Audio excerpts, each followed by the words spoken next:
Primeiramente, eu queria agradecer sua disponibilidade de estar aqui conversando um pouquinho com a gente sobre cirurgia oncológica. Sei que é um profissional de muito respaldo para estar conversando aqui, uma oportunidade muito grande para as pessoas. Acredito que vai ser uma live maravilhosa. Coloquem aí as dúvidas de vocês. Para quem não conhece, vou te apresentar um pouquinho, mas você pode completar também. Dr. Felipe, ele é cirurgião oncológico, diretor aí do Centro de Referência de Tumores Digestivo Alto na C. Camargo, também é professor, né? Tem PhD, presidente aí da Sociedade Brasileira de Cirurgia Oncológica. Isso mesmo. Obrigado, Brenda. Obrigado pelo convite. É um prazer estar aqui para conversar, né, sobre esse tema tão importante para os pacientes que estão passando por um momento difícil, né? Mas que com uma boa informação, com uma boa orientação, sempre é possível ajudar e facilitar esse caminho, né? Então, acho que isso faz parte do nosso trabalho também, divulgar essa informação e ajudar a passar esse conhecimento. E essa parte da cirurgia, eles têm muitas essas dúvidas, né? Será que eu preciso me preparar para a cirurgia? Como é que eu faço para ir para a cirurgia? O médico marcou uma cirurgia e eu não sei como me preparar, como é que fica, por exemplo, a minha alimentação, ou quais cuidados eu preciso ter, se eu posso comer ou não, se eu tenho que fazer alguma outra coisa antes. E antes da gente falar de toda essa questão do preparo, eu queria que você trouxesse se é importante mesmo o paciente ter essa preocupação de se preparar para a cirurgia. Sim, sim. Isso eu acho que é uma das coisas que avançaram muito no tratamento cirúrgico do câncer, né?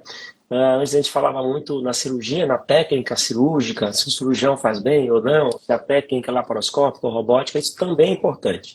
Mas hoje em dia o que a gente sabe é que o cuidado que a gente chama de perioperatório, ou seja, que acontece ao redor da cirurgia. Então vale para antes, durante a internação, o procedimento e depois. Então são todas fases muito importantes e que a nutrição tem um papel fundamental, não só em melhorar a performance do paciente para se recuperar, melhorar a imunidade, diminuir riscos de infecção, melhorar a cicatrização. E também tem vários estudos que mostram que uma boa preparação, como você bem falou, ajuda a diminuir tempo de internação, complicações e até mortalidade em muitas situações, né? Eu não estou nem falando se o paciente não está numa situação de desnutrição, por exemplo. Eu estou falando de uma situação realmente intermediária. Porque muitas vezes, como por exemplo eu trato tumores do aparelho digestivo, né, é bem comum, justamente pela localização de um tumor ou de uma doença, o paciente já chega numa condição de risco nutricional ou já de desnutrição, né? Pela doença, pela cirurgia que ele vai passar, ou às vezes já tinha previamente alguma questão. Então a resposta aqui, se há necessidade de uma preparação, é sim. E essa preparação é muito importante. Eu vou comentar rapidamente, mas você complementa, por favor. A preparação para uma cirurgia, obviamente, depende também do porte da cirurgia, de cada paciente, qual a doença, se já fez também quimioterapia antes, radioterapia, se já fez algum tratamento prévio, né, que isso também pode debilitar, pode atrapalhar um pouco nessa recuperação. Mas essa preparação é fundamental. E essa preparação, de preferência, ela deve vir combinada, né? O nosso organismo reage como um todo, então ela deve vir combinada. É o que a gente chama de pré-habilitação multimodal, quando a gente está falando antes da cirurgia, né? Uma cirurgia de maior porte, com risco nutricional. Então esse paciente precisa fundamentalmente de uma avaliação nutricional antes, né? Um especialista, por exemplo, como você, precisa, com essa avaliação, a gente vai criar um plano de nutrição, obviamente no pré-operatório, se é uma cirurgia convencional, uma cirurgia maior, ou precisa ter um tratamento realmente nutricional antes. E esse tratamento, esse pré-operatório, que a gente chama de multimodal, ele deve envolver outras áreas também. Então a gente não pode esquecer isso, não é só nutrição. Então o tratamento ele deve ser nutricional, preparação nutricional, preparação psicológica é importante, né? A gente fica abalado muitas vezes, vai fazer um procedimento maior, ou de um câncer, uma doença grave, é importante também. E a preparação física também, né? Como a gente sabe, esses pacientes têm um risco maior de perda de massa muscular. Então, sempre associado à nutrição, a gente acaba acompanhando o suporte de atividades físicas até, né? Se o paciente tiver condições e for apto para isso. Atividade física e motora, para manter ou ganhar massa muscular, inclusive durante esse procedimento. É isso aí que você trouxe é muito importante, porque às vezes a gente fala só desse preparo perioperatório, pré e pós, só que às vezes tem um tratamento até um pouquinho antes. Por exemplo, o meu pai ele fez uma cirurgia de hérnia, né? Não era câncer, mas era uma hérnia. O médico orientou dele agora ele perder peso antes da cirurgia. Então ele obeso, perdeu 19 quilos para fazer o procedimento cirúrgico. E isso no paciente oncológico também é importante, não só os dois extremos, né? A desnutrição e a obesidade. Então, você também fazer uma proposta de tratamento para que você fique num peso mais adequado, você também vai ter melhores respostas ao longo da cirurgia, né? Não, isso é muito importante. Esse exemplo, inclusive, que você deu, acho que vale a pena reforçar. A gente tem desde a desnutrição, mas também tem os pacientes com obesidade, que são fatores de risco, inclusive, para desenvolvimento de câncer e outras doenças. E a gente, muitas vezes, tem esses pacientes obesos ou superobesos que vão precisar tratar um câncer. E aí a gente tem, obviamente, que pesar, né? Tem tumores que permitem que a gente tenha mais tempo de preparar o paciente, que ele possa tentar emagrecer, fazer mais atividade física. Tem outros que muitas vezes você não vai ter tempo, tanto tempo assim que, infelizmente, a gente consegue fazer uma preparação mais rápida e operar.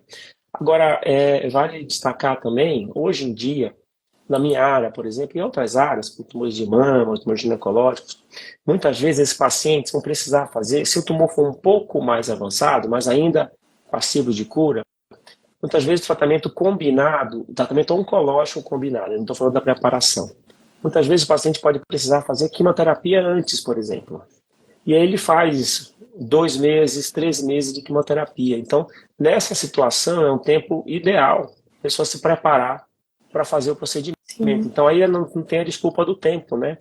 E aí as orientações vão desde uma caminhada, atividade com peso, suporte nutricional todo, né, organização da parte psicológica, isso tudo a gente sabe e é comprovado em várias instituições internacionais, e aqui no Brasil a gente reforça sempre isso, que diminui tempo de internação, diminui complicações, diminui mortalidade das cirurgias também. Isso aí entra um ponto que você trouxe que muito interessante, é que às vezes não dá esse tempo para o paciente se preparar. E, por exemplo, o paciente que ele tem sobrepeso, obesidade, às vezes é um paciente que pode ter mais complicações durante o procedimento cirúrgico, ou pode ter uma hiperglicemia ali, que a glicemia ela altera também na cirurgia. E tem outras formas, às vezes, da gente manejar esse paciente para que ele tenha uma melhor resposta, apesar desse fatorzinho a mais, né? Por exemplo, tem vários indicadores de qualidade, né, para trazer com uma boa cirurgia, e um deles é a questão de redução do jejum, antes e depois da cirurgia, né, que é interessante até para esse controle maior da glicemia. E aí um paciente que tem obesidade, que às vezes tem essa alteração, né? Isso também. Além disso, tudo que a gente está falando, né, dessa preparação, existem algumas estratégias para diminuir riscos também do jejum prolongado, né, o risco de perda proteica, por exemplo, que a própria cirurgia também vai trazer, ou que o paciente já vem trazendo uma dificuldade, já tem uma perda de peso maior que 10%, ou já come menos que 70% do que ele comia, ou tem uma albumina muito baixa, as proteínas do sangue já muito baixas, né? Então a gente normalmente faz pacientes de risco ou de uma cirurgia de maior porte um preparo nutricional, mas rotineiro, uns 5 a 7 dias antes, até discutível em algumas situações com imunomoduladores, mas no pré-operatório, hoje em dia, é uma das barreiras que caiu, né? Aquela questão do paciente ficar 8, 10 horas de jejum, a gente sabe que isso pode aumentar a resistência à insulina, e desde que os pacientes, não são para todos, mas que os pacientes não tenham uma obstrução gástrica, uma estase do estômago, o estômago mais lento, a gente pode até 2, 3 horas antes deixar que o paciente tome um líquido claro, né, bem fluidozinho, com carboidrato, e que permite tirar esse estresse orgânico só do jejum, porque a gente sabe que só o jejum prolongado já aumenta o estresse do nosso organismo, libera hormônios de estresse e podem realmente prejudicar. Como, por exemplo, você falou no controle da insulina depois. Sim. A gente engloba o paciente nessa questão de risco. Tem a questão dos pacientes desnutridos para fazer todo esse preparo pré e pós, né? Tem os pacientes que são desnutridos, e aí se a gente for pensar em um paciente adulto, seria olhando o IMC, que é o índice de massa corporal. Se o seu peso está adequado para a sua altura. E aí pacientes com IMC, por exemplo, abaixo de 18,5 seria aí na categoria de desnutrido. Idoso, acima de 60 anos, seria o IMC, o cálculozinho do IMC que vocês fazem, abaixo de 23. Então, aí já seria um paciente de risco. A gente também tem pacientes que a gente pode considerar de risco, são aqueles pacientes que apresentam tipos de câncer específico que levam a perda de peso com mais facilidade, por exemplo, que envolve diretamente o trato gastrointestinal, então paciente de cabeça e pescoço, de esôfago, de estômago, de pâncreas, são pacientes naturalmente de risco nutricional, porque eles vão ter algum comprometimento aí na ingestão alimentar, no consumo, pode vir a ter esse consumo prejudicado ao longo da jornada. Então a gente já coloca ele nessa categoria de risco, que ele se beneficia muito desse preparo pré e pós. E paciente que também é de risco é aquele paciente que está com aquele consumo alimentar prejudicado, já está por outros motivos. Às vezes você olha o consumo alimentar, se a sua ingestão ela está mais ou menos assim, abaixo de 75%, se você não está consumindo comer direitinho, do jeito que você comia, e aí acompanhando por alguns dias, a gente consegue ver essa questão do risco. Ou então o paciente que perdeu peso, um peso considerável, num curto espaço de tempo, também é um paciente de risco que poderia se beneficiar desse preparo, né? Pacientes que vão fazer cirurgia além dos pacientes que vão fazer cirurgia de grande porte, né? Não, isso realmente é muito interessante e a gente aprende, né, cada dia, vendo os pacientes, acompanhando. E também um outro ponto que eu lembrei agora, que você falou dos tumores de pâncreas, né? Os tumores de pâncreas é um dos tumores que levam ao maior risco nutricional, um dos que mais traz risco nutricional antes, durante e depois do tratamento, porque obviamente mexe diretamente no aparelho digestivo, assim como o tumor de esôfago, pela dificuldade de passagem do alimento, né? Mas o de pâncreas em especial, ele tem uma outra questão que muitas vezes é a deficiência de enzimas digestivas, né? Então, além da presença do tumor, a pessoa perde um pouco a fome, tem um estresse, uma preparação toda, tem uma história de perda de peso normalmente, mas também um dos fatores pode ser pela deficiência de enzimas pancreáticas, que tem uma relação realmente direta com a digestão de gorduras, proteínas, né? E uma série de outras substâncias. Então, em alguns pacientes, por exemplo, com obstrução do duto pancreático, a gente faz reposição também dessas enzimas, que a gente sabe que é muito importante para a recuperação nutricional desse paciente. Nossa, isso aí é muito importante mesmo que você trouxe, porque, para quem não sabe, o pâncreas é um órgão do nosso corpo que ele tem algumas funções. E uma das funções é liberar enzimas que ajudam no processo da digestão. Então, carboidrato, proteína e gordura são digeridas também através dessas enzimas digestivas do pâncreas. E isso é importante falar porque paciente que está com esse bloqueio aí por causa da doença não vai ter essa liberação de enzima digestiva. E se você não digere a comida, como é que você vai absorver? E aí o paciente acaba que perde peso com muita facilidade. É importante falar isso porque às vezes o paciente ele nem foi orientado sobre isso, sobre essa importância. E aí acaba que tem todo aquele desconforto, ou um quadrozinho talvez de diarreia, ou às vezes aquela questão de empachamento, perda de peso mesmo, porque não está conseguindo absorver. E isso precisa ser falado mesmo, para até o paciente ele entender a situação. Isso, e assim, para nós, eu faço bastante tratamento de pacientes com câncer de pâncreas, alguns sinais eu acho que é importante a gente destacar que o paciente pode ter alteração do hábito intestinal, porque pode ter um aumento da frequência, gordura nas fezes, né? Pela falta de digestão de gorduras, e isso acontece porque realmente o pâncreas tem duas funções principais, tem outras, mas uma que é o controle produzir insulina e controlar a glicemia, né, a glicose do sangue, mas também tem essas enzimas digestivas. Então, é sempre importante lembrar também que muitas vezes vale a pena fazer um teste terapêutico e utilizar essas enzimas pancreáticas para pessoas que têm uma doença no pâncreas, por exemplo. Sim. Alguns outros tipos de câncer, por exemplo, câncer de intestino, câncer de estômago, às vezes o paciente ele também tem um processo de dificuldade na digestão dos alimentos. E aí precisa também conversar com a equipe para avaliar a necessidade, às vezes, de algum tipo de enzima também. Por exemplo, paciente com câncer de colo e reto, às vezes tem dificuldade tem intolerância à lactose, acaba desencadeando ali uma temporária, né? Paciente no estômago, por ter retirado uma parte do estômago, a digestão de proteína ela fica mais comprometida e você fica com aquela sensação de empachamento, desconforto. Cirurgia na cabeça e pescoço, às vezes é um paciente que está com aquela produção de saliva comprometida, carboidrato, a digestão começa na boca. Então, todo o processo de digestão também pode estar comprometido em alguns tipos de câncer. Isso. Até eu queria aproveitar e te fazer uma pergunta, né? A gente normalmente já paciente tanto no pré-operatório quanto no pós-operatório, a gente sabe que eles têm às vezes, dificuldade, né, de comer, dependendo da localização do tumor, obviamente. Então a gente sempre orienta para essas dificuldades o fracionamento das refeições. Às vezes não consegue comer muito de uma só vez, mas pode fracionar em várias vezes. A gente pede para favorecer o consumo de proteínas, mas sempre mantendo todos os componentes da dieta. Isso você poderia comentar até, porque a gente vê bastante na internet, né? Falando que exclui completamente isso, aquilo, e às vezes até piora a condição do paciente. Depois, se puder comentar, eu agradeço até. Aí, assim, eu queria, além disso, eu queria que você aproveitasse e nos desse dicas aí de como melhorar a tolerância para o paciente durante uma quimioterapia, por exemplo, ou logo após a cirurgia, quanto a náuseas, que tipos de alimentos vão melhor, né? Eu acho que isso ajuda bastante a todos. Sim. Tem até um vídeo meu no canal do YouTube que é assim, o nutriente mais importante para um paciente com câncer. Não é que é para você excluir os outros, mas a proteína é uma das grandes prioridades. Porque ela que preserva sua massa muscular, te ajuda na recuperação, ajuda na questão da imunidade. Então, a proteína é um dos nutrientes aí, e é um dos nutrientes que às vezes está mais comprometido por alteração no paladar, pelo processo de digestão que o paciente começa a evitar. O próprio paladar, o gosto da carne, ele muda e o paciente começa a evitar, né? Tem muito paciente na cirurgia que tem medo de comer proteína. Eu vejo, às vezes, as pessoas chegando aqui no direct perguntando: eu posso comer ovo depois da cirurgia? Eles têm medo de comer ovo depois da cirurgia. Claro que pode.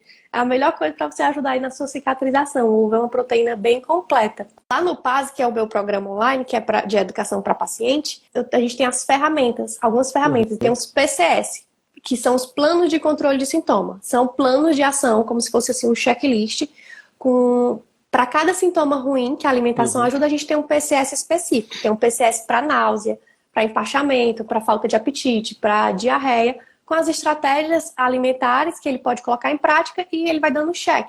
E aí tem um monitoramento, que esse monitoramento ele acompanha a gravidade desse sintoma, que é até importante para ele conversar com a equipe, conversar com o médico. Por exemplo, mucosite, a gente sabe que tem os graus, né? E aí nesse monitoramento é como se fosse uma escala de 0 a 100, um termômetrozinho que, dependendo do grau da mucosite, ele consegue dizer: eu estava 100% de mucosite, agora eu reduzi, estou com 25%. Para comunicar com a equipe, isso é fantástico, porque às vezes o paciente ele não sabe dizer: como é que está a sua frequência de diarreia, como é que está a sua frequência de náusea, para poder alinhar aí com a equipe esses sintomas também. E aí a gente tem algumas estratégias que podem ser utilizadas tanto para a falta de apetite, que você trouxe muito bem, essa questão do fracionamento é importante, porque às vezes ele tá quando a gente come um volume muito grande de comida, a digestão, ela dá mais trabalho, então ele vai ter um trabalho maior, e aí pode não digerir tão bem. Às vezes, se ele tá com quadro de diarreia, já pode jogar fora, digamos assim, aquela comida de uma vez. Então, se ele fraciona, ele pode aproveitar melhor. Isso. Se tá com náusea também, esse fracionamento ele é interessante, porque você não come um volume, aí para voltar a comida é mais difícil quando tá com um volumezinho menor. De náusea, a gente tem a questão de gengibre, é um dos nutrientes aí que tem muito benefício. Fazer chá de gengibre, água saborizada, tudo isso é interessante para o controle de náusea. Alimentos mais secos, mais duros, quem não tem mucosite pode também fazer uso. Por exemplo, biscoitinhos, por exemplo, biscoito água e sal, ou então pipoca mesmo, que eu falo muito aqui, que é um alimento sequinho e é um alimento aí bem natural, bem saudável. Então, também seria interessante incluir aí para a questão de náusea. Às vezes, você fazer alguns gelinhos de frutas cítricas, se você não tem problema aí com mucosite, esses gelinhos, temperatura mais gelada, também melhora um pouquinho mais esse desconforto da náusea. Mas tem alguns pacientes que às vezes não pode usar coisa gelada, né? Por exemplo, faz uso de oxaliplatina, então tem alguns cuidados também, observações que vocês precisam levar em consideração. Outros sintomas, também tem outras estratégias, mas quando for, mesmo que você esteja com falta de apetite ou então com náusea, priorizar também o que é que você está comendo naquele momento. Por exemplo, alimentos mais gordurosos, mais ricos em açúcares, eles trazem mais esse desconforto. E aí seria mais interessante o paciente ele priorizar mesmo alimentos que sejam mais nutricionalmente bons para ele naquela situação. E aí a proteína é um desses alimentos. Quando não está com ingestão boa, quando você realmente não está conseguindo comer uma quantidade de proteína adequada, então até caloria e proteína, a gente faz uso aí da suplementação, que ela entra para complementar. Então, se eu não estou conseguindo comer uma quantidade interessante de proteína, eu preciso desse nutriente, que é um dos nutrientes mais importantes, a gente faz uso de suplementação de forma temporária, enquanto estiver com aquela dificuldade para se alimentar na quantidade correta. Como é que eu sei a dificuldade para se alimentar da forma correta? Acompanhando o consumo alimentar. Então, se você consegue acompanhar o seu consumo alimentar, você consegue ver se você está consumindo boa quantidade de proteína, ou então boa quantidade de comida de modo geral, que traria caloria e proteína. Essa questão do consumo alimentar eu também falo muito lá no PASE para trazer essa clareza para eles, porque eles que estão com eles todo dia em casa, né? Então, eles precisam ter essa orientação de entender o que é um consumo adequado, o que é um consumo mais prejudicado. Não, eu concordo. E essa comunicação, né, que a gente tenta fazer sempre, é muito importante do paciente, dando feedback para o médico e vice-versa, para que a gente consiga realmente acompanhar e comparar os resultados, né? Porque senão realmente fica uma coisa muito subjetiva e muitas vezes você pode trocar um tratamento, muitas vezes que estava funcionando, mas que foi entendido como um mau funcionamento. E essa questão da dieta, realmente, eu acho que essas dicas que você deu são ótimas. Então, acho que é sempre reforçar, priorizar. Muitas vezes você está comendo um pouco menos, então ter um melhor conteúdo nutricional naquele alimento que você consegue comer. Pode não ser tanto, mas isso é importante, né? As proteínas magras, muitas frutas e verduras, vegetais, os carboidratos também são importantes, preferência para os integrais, né? E a gordura boa também, né? Isso também a gente não pode deixar de comer, porque a gente precisa realmente de tudo isso. E claro que tem as exceções, os casos mais extremos, né? Então a gente, além de todo o suporte nutricional, os suplementos, como você falou, infelizmente a gente vê algumas situações, a pessoa está muito desnutrida, numa condição clínica muito ruim, e não consegue comer por boca de jeito nenhum. E aí, só lembrando, né, para as pessoas que às vezes tem que lançar a mão de alguns artifícios que são um pouco mais invasivos, de preferência nessa ordem, suplemento oral, se não a passagem até de uma sonda, né, que vai do nariz até o intestino direto para alimentar mais, e em último caso até a nutrição direto na veia. Mas realmente são situações de exceção. Mas, assim, cada hospital também tem seus protocolos, né? Às vezes, nesses procedimentos cirúrgicos, o paciente ele já sai de sonda, né, por um tempo. Outros hospitais não. Eles têm protocolos diferentes. Como é aí onde você trabalha? Geralmente, como é que vocês fazem? Não, isso. Depende da cirurgia, depende do paciente. Mas é interessante. Com o passar dos anos, a gente, na verdade, conseguiu agilizar a recuperação dos pacientes. Justamente por trazer, né, muitas vezes o que a gente fazia depois, para antes da cirurgia, que é esse preparo do paciente. Então, muitas vezes a gente consegue prescindir de algumas coisas que a gente fazia, como, por exemplo, às vezes passagem de sondas, de alguns drenos. Então, com os anos a gente foi tirando, obviamente, daquelas cirurgias que a gente tem muita segurança de que não vai precisar depois, ou baixíssimo risco de que isso aconteça, né? Mas em algumas cirurgias, sim, se a gente já sabe, por exemplo, que o paciente está desnutrido, não, aí sai com uma sonda já. Até porque muitas vezes, nas primeiras cirurgias que eu faço, vai ter uma anastomose, uma costura que precisa cicatrizar bem.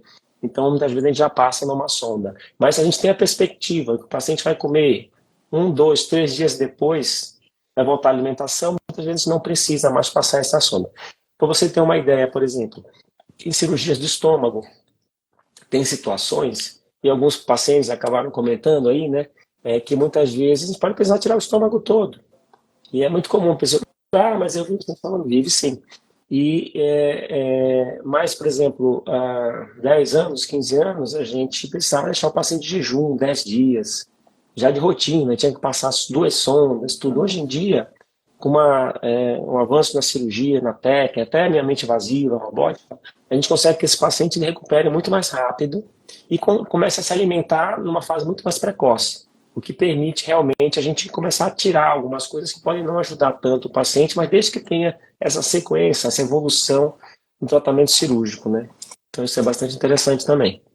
Mas se tiver qualquer dúvida e a necessidade de um tratamento sonal já de princípio, esse paciente já sai da cirurgia, independente da cirurgia, com uma via de acesso alimentar, como por exemplo uma sonda dessas. Não sei se o pessoal sabe aqui, mas quem prescreve a dieta também é o médico. Lá no hospital, quem fala isso é o médico. Aí, às vezes a pessoa, procura a nutricionista para ela liberar a dieta, mas é o médico que tem que prescrever, né? E cada hospital também difere um pouquinho dessa questão. Por exemplo, gastrectomia, onde você trabalha, a evolução, ela já é mais rápida nesse pós-operatório, porque às vezes o paciente ele passa líquida restrita, líquida completa, pastosa, branda, até chegar na geral, né? Como é que vocês fazem esse procedimento? Porque às vezes eu vejo que é um pouquinho rápido e o paciente ele sente aqueles desconfortos, né?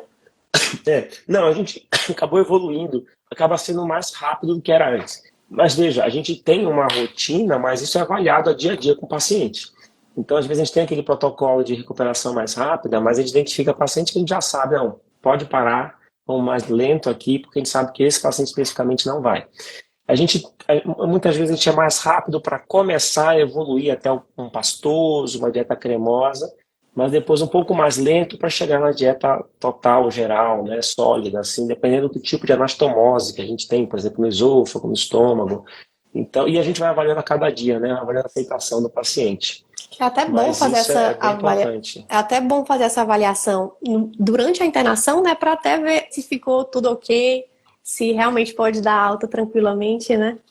Exatamente. Então, assim, isso eu acho que é uma mensagem importante até. A gente tem os protocolos nos hospitais, na recuperação, mas cada caso a caso tem que ser avaliado, né? Não dá para a gente obrigatoriamente seguir aqueles guidelines para todo mundo, a todo momento, como se fosse uma coisa só. Então, o tratamento é cada vez mais personalizado, tanto na cirurgia, no pré-operatório, quanto nessa recuperação também. E, assim, diante do tema, até comentar uma coisa, que é a cirurgia oncológica e nutrição, né? Eu acho que a gente podia comentar um pouquinho sobre o pós-operatório, né?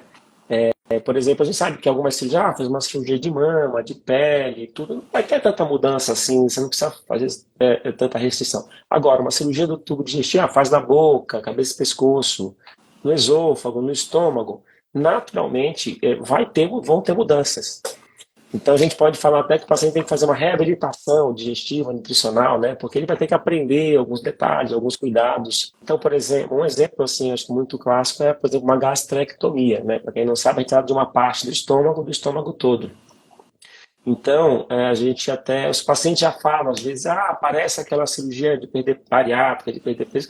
Não é exatamente isso, mas algumas coisas se parecem sim, né? Então é muito comum no pós-operatório, a gente sempre tem que explicar isso antes também. E quando chega a hora dele se alimentar, já sabe, já tem uma ideia de como seria. Então, por exemplo, a gente acaba pedindo para fracionar, são pequenas quantidades, várias vezes ao dia. A gente sabe que pode mudar a tolerância a alguns alimentos, né? Então, a gente orienta também um cuidado maior com os carboidratos, né? Açúcares ou a frutose, principalmente aquelas frutas que têm mais açúcar, como uva, açúcar de laranja, né? A lactose do leite, algumas pessoas têm mais intolerância depois dessas cirurgias e podem ter alguns sintomas que são de cólica, dor abdominal e até queda de pressão, que é o que a gente chama de síndrome de dumping, né? Então, a gente tem que ter um cuidado na recuperação pós-operatória. Tem aquela questão também que depois de uma cirurgia, por exemplo, para aparelho digestivo, tumor digestivo, é muito comum as pessoas perderem peso também, né? Isso é muito esperado. Em média, a gente sabe que as pessoas podem perder de 15% a 20% do peso diante de uma cirurgia desse tipo ao longo dos 6 meses. A gente tenta evitar isso, né? Nós em conjunto, nutrição com cirurgião, mas a gente sabe que ainda assim pode acontecer isso, mas desde que seja de uma forma saudável, né? De preferência perdendo gordura, mantendo massa muscular, mantendo a massa magra. E isso ajuda muito na recuperação, mas dentro de um limite e com uma qualidade adequada, essa perda de peso também acontece bastante. Sim, isso que tu trouxe é muito importante, porque, por exemplo, o estômago, o que é o estômago, né, pessoal? É como se fosse uma bolsinha que você guarda a comida. Ele também ajuda no processo da digestão, mas é um reservatório de comida. E aí, quando você retira esse reservatório de comida, se você tira só uma parte, fica um espacinho menor, então você fica cheio com mais facilidade. Se você retira tudo, a comida ela vem e vai pro intestino. Então, dependendo do que você come, chega muito rápido nesse intestino e aí pode dar aí uma síndromezinha de dumping, né? Um excesso aí de açúcar, de carboidrato. Então, acaba que acelera um pouquinho esse intestino. Mas entenda que o nosso corpo ele é realmente magnífico. E com o tempo, uma partezinha do intestino, ela começa a formar essa bolsinha para ficar como se fosse um reservatório. Então, o paciente que ele tinha uma certa dificuldade, depois, com o tempo, ele começa a voltar a comer um pouquinho como era antes. Lógico que a gente não deseja que você coma como antes, né? Porque, às vezes, não comia tão legal. E se tira só uma parte do estômago, da mesma forma. Ah, tô começando a ter mais dificuldade porque meu estômago tá menor, eu tô comendo menos. E aí o estômago ele também consegue esticar com o tempo. Então, com o tempo, ele acaba que aumenta também um pouquinho do volume. E é totalmente possível viver sem o estômago. E aí, se você tira, por exemplo, uma parte, dependendo da localização, ou então tira o estômago todo, também tem dificuldade nesse processo de digestão, né? E às vezes tem dificuldade de algumas vitaminas, por exemplo, vitamina do complexo vitamina B12, né? Isso, a gente tem esses cuidados todos, né, que tem que ter. O paciente precisa ficar acompanhando também a reposição de algumas vitaminas. Se tira o estômago todo, aí obrigatoriamente tem que repor vitamina B12, né? Porque a vitamina B12, talvez as pessoas não saibam, mas ela normalmente ela é absorvida no intestino, mas ela precisa se ligar a uma substância que tá no estômago. Então, quando tira o estômago, por mais que a gente coma, às vezes ela não é tão bem absorvida na parte do intestino lá para baixo. Então, precisa tomar a vitamina B12 e que não adianta ser por boca simplesmente, porque não vai absorver do mesmo jeito, né? Tem que ser ou sublingual ou injetável, Sim. intramuscular nesse caso. E aí as pessoas realmente previnem uma hipovitaminose, uma falta de vitamina B12. E às vezes também precisa repor ferro, outras substâncias também. Mas de uma maneira geral, a B12 é mais importante no caso específico de vitaminas do estômago. Também, algumas vezes a gente ainda pode fazer uso de enzimas digestivas, como você muito bem falou, nos pacientes pós-cirurgia, mesmo com sensor de pâncreas. Porque alguns pacientes se beneficiam, porque quando a gente faz a retirada do órgão, por exemplo, desse, a gente tem que fazer a reconstrução. O caminho do alimento tem que ser refeito, né? Então a gente usa muitas vezes o próprio intestino e a gente acaba fazendo um desvio do intestino para fazer essa reconstrução, para ficar, por exemplo, no lugar do estômago, né? Ou daquele órgão que foi retirado. Então, muitas vezes, o alimento acaba passando já para um outro caminho que não estimula tanto a produção dessas enzimas pancreáticas. Então, mesmo pacientes que fizeram outro tipo de cirurgia, às vezes precisam repor também essas enzimas pancreáticas porque não tem tanto aquele estímulo que normalmente eles teriam. Isso acaba ajudando bastante na recuperação. Tem outro ponto que a gente comentou de antes da cirurgia, mas acho que vale a pena comentar o que acontece depois, né? Muitas vezes a pessoa que vai operar de um câncer, ele pode precisar fazer quimioterapia antes, por exemplo, a cirurgia, o tratamento principal é a cirurgia, mas também pode precisar fazer depois, para fazer um reforço do tratamento, né? Então, essa nutrição também vai ter que contemplar isso, ajudar na recuperação mais rápida e permitir que a pessoa esteja mais forte possível para conseguir fazer todo o tratamento que vai levar à cura, né, ao controle da doença naquela situação. E alguém comentou aqui, realmente, às vezes isso não é, a parte nutricional não é as pessoas não se atentam tanto para isso, mas eu posso dizer que realmente ela é fundamental em conjunto com toda uma série de cuidados que a gente normalmente deve ter, que é aquela parte física, psicológica também, elas ajudam bastante na recuperação, elas diminuem riscos, né?